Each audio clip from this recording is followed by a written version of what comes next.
ప్రశ్నిస్తాను, నేను ప్రశ్నిస్తానికే పార్టీ పెట్టానని చెప్పేటటువంటి మన డ్యామ్ బుషుక్ బూమ్ బుషుక్ పవన్ కళ్యాణ్ గారు అతన్ని ఎవరన్నా ప్రశ్నిస్తే అతనికి కోపం వచ్చింది, తీవ్రమైనటువంటి కోపం వచ్చింది. కోపం వచ్చి తప్పుడు కేసులు పెట్టి రోజుకొక స్టేషన్ కి తిప్పుతా ఉంటారు.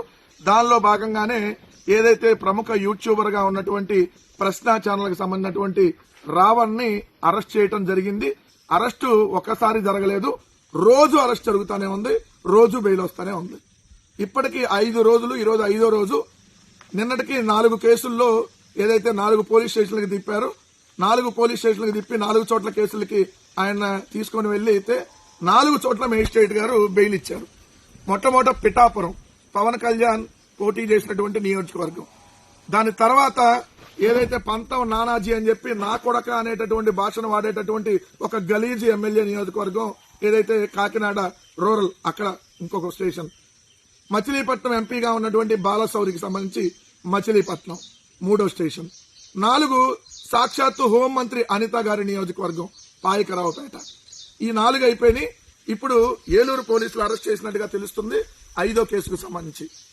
4 కేసుల్లో వరుసగా బెయిల్ వచ్చింది. మళ్ళీ ఇప్పుడు 5వ కేసు, దీంతో బెయిల్ వస్తే మళ్ళీ 6వ కేసు, దీంతో బెయిల్ రాగానే మళ్ళీ 7వ కేసు. అంటే ప్రశ్న రావణ్ ని చంపేయాలనేటటువంటి ప్రయత్నం ఏమైనా జరుగుతుందా అనేటటువంటి అనుమానాలు కలుగుతా ఉన్నాయి. ఎందుకంటే మనకు తెలుసు ఏదైతే ఈ ప్రభుత్వాన్ని ఎవరైనా ప్రశ్నిస్తే వాళ్ళ మీద తప్పుడు కేసులు పెడతారు. ఈ ప్రభుత్వాన్ని ఇంకా గట్టిగా ప్రశ్నిస్తా ఉంటే వాళ్ళని అరెస్టులు చేసి అవసరమైతే దాడులు చేసి చంపేసేటటువంటి ప్రయత్నం కూడా చేస్తారనేది మనకు అనేక సందర్భాల్లో కనపడింది. అక్కడ పోలీసులు బందోబస్తు వెళ్తారు, జనసేన వాళ్ళు మాత్రం స్టేషన్ల మీదకి వెళ్లి దాడులు చేయడానికి వెళ్తున్నారు. How dare! హోంమంత్రి గారు మీ నియోజకవర్గంలో కూడా జనసేన వాళ్ళు ఏదైతే వెళ్లి రావణ్ మీద ఏదైతే తిరగబడుతున్నారు, రావణ్ చంపేయడానికి వచ్చారు. అసలు ఏం జరుగుతుంది రాష్ట్రంలో? ఇంత జరుగుతా ఉంటే ఈ సిగ్గులైనటువంటి ఇంకో మంత్రి, ఈ పేరు దుర్గేష్, పర్యాటక శాఖ మంత్రి పేరుకి నోరు తెరిస్తే గాలి మాటలు తప్ప ఒకటి మంచి మాటలు ఉండవు. తాడేపల్లి ప్యాలెస్ కుట్ర అంట. ఏది? ప్రకాష్ రాజు రావణ్లతో తాడేపల్లి ప్యాలెస్ కుట్ర. అసలు మేము కుట్రలు చేస్తే అసలు మీరందరూ ఉండేవాళ్ళు అంట రాజకీయాలు? అసలు మీరందరూ ఉంటారా? ఏమయ్యా దుర్గేష్ గారు, మేము కుట్రలు చేస్తే మీరందరూ ఉంటారా? అసలు మేము ఏం చేయకపోతేనే టేడుతున్నారు మీరు. మేము నిజంగా కుట్రలు చేస్తే ఏది? ఆడో ఉన్న ప్రకాష్ రాజు గారిని ఎక్కడో ఉన్న రావణ్తో కలిపి మేము కుట్ర పన్నాలా?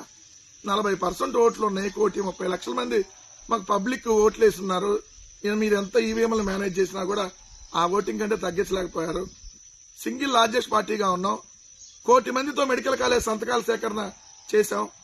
సో మేము కుట్ర పనేది వాళ్ళిద్దరు అంటే ప్రకాష్ రాజ్ గారు ఏదైతే రావాలతో మేము కుట్ర పన్నామంటే వాళ్ళకి డబ్బులు ఇస్తున్నామంటే మేము కొద్దిగా సిగ్గుందా?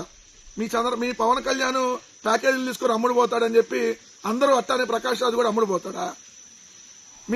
మీ పవన్ కళ్యాణ్ నెలనా టీడీపీ వాళ్ళకి ఏదైతే బూట్లు దుడుస్తాడు కాబట్టి ఏదైతే అందరూ అలా వచ్చి దుడుతారా? అన్ని పార్టీల వాళ్ళకి ఉండదు కదా. అట్లా డబ్బులు ఇస్తే ఏ పనైనా చేస్తాడు కాబట్టి పవన్ కళ్యాణ్ అందరూ వచ్చి ఆ పనులు చేయరు కదా. కుట్రలంట. ప్రశ్నిస్తే సమాధానాలు చెప్పలేనటువంటి చేతగానటువంటి దద్దమ్మలయ్యా మీరు. దమ్ముంటే ప్రశ్నించి దానికి సమాధానం చెప్పండి. సుగాలి ప్రీతి గారికి ఎందుకు న్యాయం చేయలేదంటే సమాధానం చెప్పండి. 24 నెలల క్రితం నంద్యాల జిల్లా మచ్చిమరిలో ఏదైతే అమ్మాయిని అత్యాచారం చేసి హత్య చేస్తే ఇప్పటికీ శవం ఎందుకు దొరకలేదో సమాధానం చెప్పండి. 1 నెల రోజులైంది కాకినాడ జిల్లా తునిలో 2 ఏళ్ల పాప జ్ఞానేశ్వరి అనేటటువంటి చిన్న పాప తప్పిపోయి. ఇప్పటికీ పోలీసులు కూడా చేతులు ఎత్తేస్తే వాళ్ళ తండ్రి పోస్టర్లు అంటిస్తున్నాడు, వెళ్ళి నా కూతురు ఆచూకి ఎక్కడుందో చెప్పమని. సో ఇది పరిస్థితి. వీటికి అడిగితే సీజ్ ద షిప్ పోయింది, బియ్యం పోయింది, పవన్ కళ్యాణ్ పోయాడు. ఎందుకు పోయాడు?